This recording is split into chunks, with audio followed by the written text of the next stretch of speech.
Hello everyone and welcome to a set of prototype screenshots for Level Up Land 2, and what I mean by that is I basically coupled these together in PowerPoint to give a general impression of how I want things to look.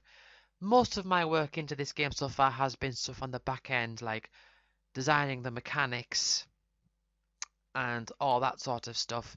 Not so much the visual side of things, but I wanted to get an idea of how I wanted it to be presented. So this is nowhere near final, not even close to final. It's just a general idea of my idea of how I want it to be laid out and such. So let's get to the start of this. Here we have the main screen, so to speak. Now compare this to the first game. What you had in the first game is you had your character and you had a little bit of visible area there, and all of the menus and stuff was scattered around to I say that as if I did it haphazardly. That's not true at all. But you had the menu on the left, you had some information on the right, and you had your health and shield at the top, and some little descriptive tool tips style things at the bottom. But in the sequel, I want to give you a bigger field of view because the world, for one, the world itself is going to be bigger. That's one big thing. Also, I changed it so that you also have this sort of fog of war effect. Now, this particular thing here, what you're seeing is I basically took what I had from the first Level Up Land game and tweaked some of the code around so that it looked a bit different, which is why you're seeing the pier here and these graphics the way that they were, that weren't too bad when it was a small window, but look rather unusual when it's quite a big thing here. But that's just the way that I did it. I'm going to make things look differently when it gets to the actual final game itself. But the focus here is showing you how the fog of war effect works. So if you've ever played an RTS, you'll know what this is. You can only see so far away, and the further that you move, you sort of unravel the layout of the land as you move around. So you move over, and this fog here fades away and it becomes permanently visible. Also, I have added a few individual little statistics here, stuff that does pertain to your exploration, such as here we have chronometers, which is a word I made up. This determines how many steps you can take before you have to walk back to what the Level Up Land 2 equivalent of the pier is going to be. It's not going to be a pier. Like in Level Up Land 1, you have the pier, which is your home base, so to speak, and that's where you're safe and you fully heal and everything. Level Up Land 2 is going to kind of have an equivalent of that, and you're going to be able to walk back there, and that will refresh all your chronometers. 100 seems like a very small amount for a minimum, and it is, and you can pick up things to increase that number, so that's what's going on there. It's all about increasing that number and giving yourself a longer lifespan away from the pier equivalent. We also have enemy attraction, so you can change the encounter rate. I mean, previously in the first Level Up Land game, you have the repel spell so that you can block off encounters.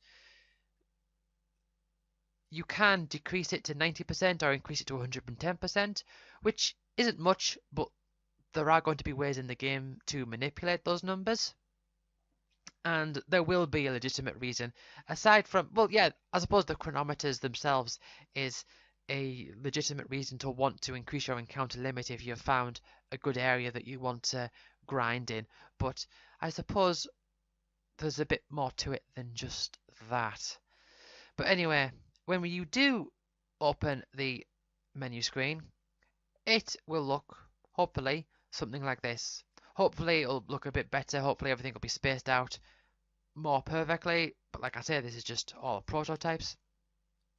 You have your main menu here in the middle, rather as opposed to the side there. It appears in the middle, and you have a few options, and I will change these around, and yeah, so this is your main menu. And over here you have your stats.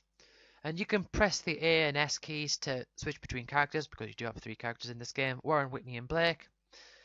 And you have their stats there and their baseline stats because these stats can be buffed and they're the stats when they're not buffed based on their current level, so to speak. And you also have a tech point, which is sort of like your ability points. However many tech you have is how many spells you can create, and I'll get into that in a moment.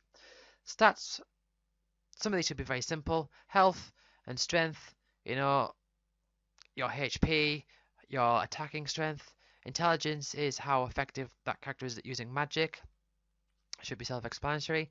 Speed is how fast they can act in battle. Growth is how fast they gain experience. And fortune is how fast they can gain tech. Now when you do level up, these top 3 stats here, health, strength, intelligence, they will go up. But these bottom 3 here won't. Also, we have some spells that are equipped here. So we're on Warren here. So equipped, heal, and pyro strike. These little symbols are meant to represent whether a spell is angelic or demonic, which is basically like white and black magic. I don't know, I might come up with a different name for it, but that's the idea I've got in my mind. And I will come up with my own individual sprites for that purpose, but for now I've just used a 0 and a V with different colours on. So yes, heal and pyro strike. I will just briefly explain the differences between the characters and what they can do and what their stats are like. I haven't created the screenshots ready for other characters because that would have just taken more time than necessary. I can just explain. So Whitney here is more of a white mage type character. She has less health, less strength, more intelligence. Not too much more intelligence, but more intelligence. And she's a bit slower and her fortune is higher. She can learn spells faster. And she can equip 5 spells at once, but only 2 demonic spells at once. So she has that limit on the demonic spells. Whereas the angelic spells, you can fill all up with angelic spells. You can have all 5 of them angelic, but you can't have any more than 2 demonic spells. So that's sort of an added restriction to her magic typing. Whereas Blake here, I kind of wanted to make a black mage character, but I didn't want to make it so generic, if you know what I mean. I didn't want to just have this character does attacking, this character does magic. I wanted to mix it up a little bit. So Blake will actually have the lowest intelligence in the game. He isn't as effective with magic. He is the fastest. He has decent health and decent strength. And he's also got 4 spell slots. So he can equip up to 4 spells, but he's limited to 2 angelic spells at once. So he can't equip any more than 2 angelic spells. So he's definitely weaker on the magic side than Whitney. And I wanted to make it so that he was a bit more of an all-rounder. I wanted to sort of merge the black mage character into an all-rounder because I think it's very easy just to make archetypes and I didn't want that. I wanted to, give a little bit more character to the character, even if it's just by stats and all that. That's what I wanted to do. But anyway, we have a few sub-menus here. Equip and create. Equip is equipping spells. Create is creating spells, which you do when you get the tech. Warp is warping back to the peer equivalent, as I'm just calling it for now. In the first level up land game, warp was a spell you had to find, and it had a 30% chance of working, whereas here, you just have it all the time.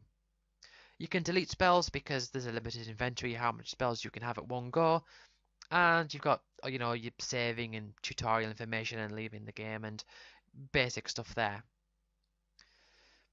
So if I go to the next screen here, this is Warren in the equip screen. So now when you go into a sub menu, there's going to be a bit of a fade out on this middle bit here, and the sub menu is to the left side of the screen, and these are all individual little spaces of different slots that he can have.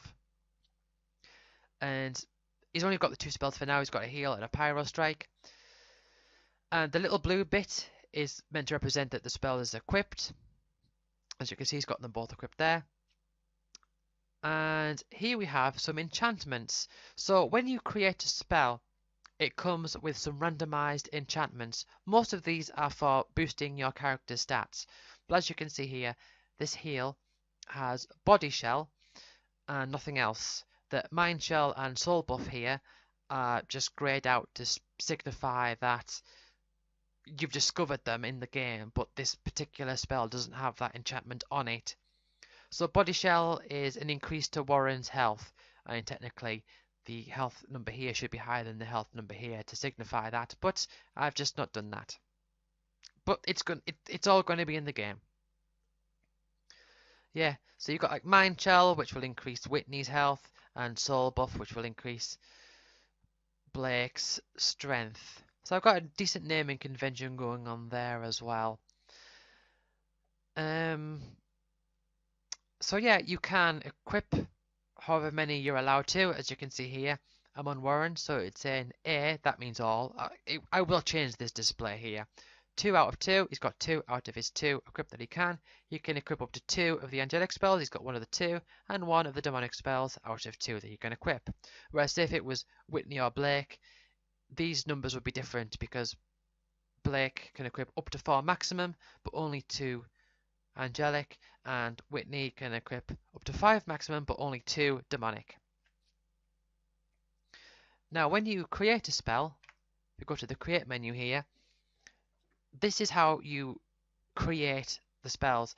You spend the tech. So say we're on the create menu here. Warren, he's got 1 tech, and he's got 2 spells in his inventory so far. As you know, he's got a heal, he's got a pyro strike, and this is where you can choose to create a spell. And when you do spend a tech and create a spell, it will appear in your equip menu. And when you do create a spell, it will come with its own random set of enchantments, which is one reason why you may want to have multiple copies of the same spell if they come with different enchantments.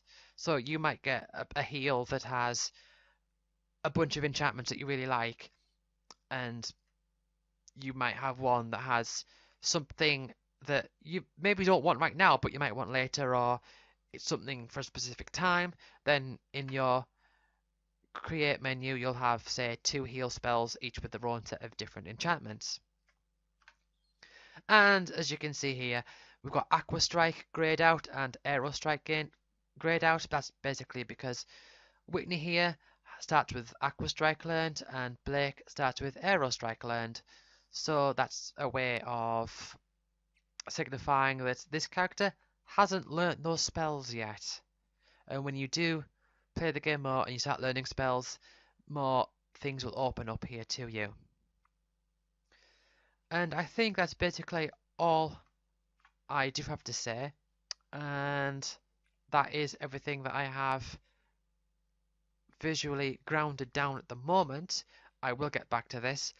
I still have a lot of work to do on this game.